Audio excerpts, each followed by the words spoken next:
ஒரு சின்ன கிராமத்தில் கண்ணன் என்ற 6 வயது குட்டி பையன் வாழ்ந்து வந்தான். அவன் ரொம்ப சுறுசுறுப்பானவன், ஆனா கொஞ்சம் பிடிவாதம் அதிகம். அவனுடைய அம்மா மீனா எப்போதும் அமைதியான சிரிப்புடன் இருப்பவர். ஒரு நாள் காலை ஜன்னல் வழியாக சூரிய ஒளி வீட்டுக்குள் வந்தது.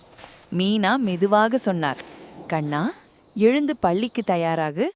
கண்ணன் போர்வையை இழுத்துக்கொண்டு முகத்தை திருப்பி, இல்லம்மா, இன்னும் தூங்கணும் என்றான்.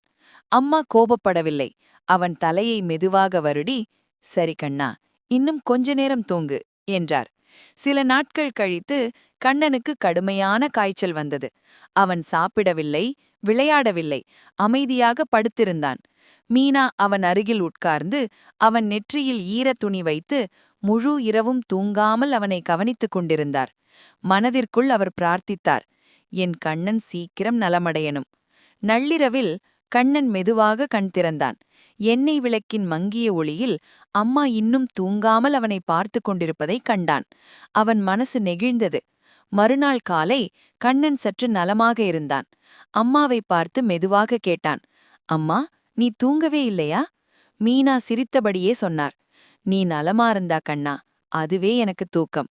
அந்த வார்த்தைகள் கண்ணன் மனசுக்குள் ஆழமாக பதிந்தது. அன்றிலிருந்து கண்ணன் மாறினான். காலை சீக்கிரம் எழுந்தான். அம்மா சொன்னதை கவனமாக கேட்டான். ஒரு நாள் மெதுவாக வந்து அம்மாவை அணைத்துக் கொண்டு சொன்னான், அம்மா, நான் உன்னை ரொம்ப நேசிக்கிறேன். மீனா கண்களில் கண்ணீர் வந்தது. ஆனால் அவள் சிரித்தாள். அந்த சிரிப்பில்தான் ஒரு அம்மாவின் முடிவில்லாத அன்பு மறைந்திருந்தது.